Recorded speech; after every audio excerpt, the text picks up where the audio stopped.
Come with me, let's make some yam porridge together with chicken. Hello, good day everyone, you are welcome back. If today is your first time seeing my video, you are highly welcome. In today's video, my people, as you all can see, we are making delicious yam porridge with some chicken. Now, what we want to make today, my people, now this. I have already washed and cutted the chicken, so we are going to be seasoning it and cook it for. Cover the pot for some minutes without putting water in the chicken.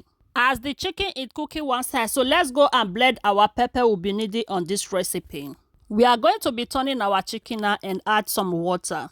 After that, we are going to leave it for some minutes for our chicken to be cooked.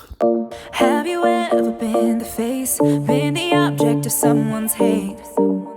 Like you stood all alone. Have you ever They always they tell una say in my house nothing is a waste, especially when it comes to food. Una remember this my oil when I remove from the banga soup when I cook. Now it be waiting we go they use till they make this our yam porridge. See this organic oil so now small now you go just put for pot. Voila, you are good to go. Look at it now. We have not even started, but the aroma alone, the color alone is giving everything it's supposed to give already. Here is our blended pepper. Okay, so we'll come add and salt and maggi, turn everything together. Now we go come leave and cover and make them for go plan their future together. Una know say man and woman wey not they plan together, their life they always they get as it dey be. After they don't plan their future finish now and they don't come to an agreement, and they always they talk and say nothing is a waste in my house. This sardine one they see for years, so I beg I don't want to wear and nobody want use sardine at this moment, and I don't get any other thing when I want use sardine to make me just pour that inside. Remember, nothing is a waste in my house. This one and the yam and the sweet potato when I get now be this one. After that one, I will come add on our chicken and the stock everything together. We'll come turn everything together now again. Then cover and now no say before they don't already plan their future. Now and the future of their children and they come they plan so. As they plan the future of their children, I remember say I never put my crayfish. Now so I can't put on my crayfish. Turn everything together. They cover and make they continue their planning. The future of their children you get.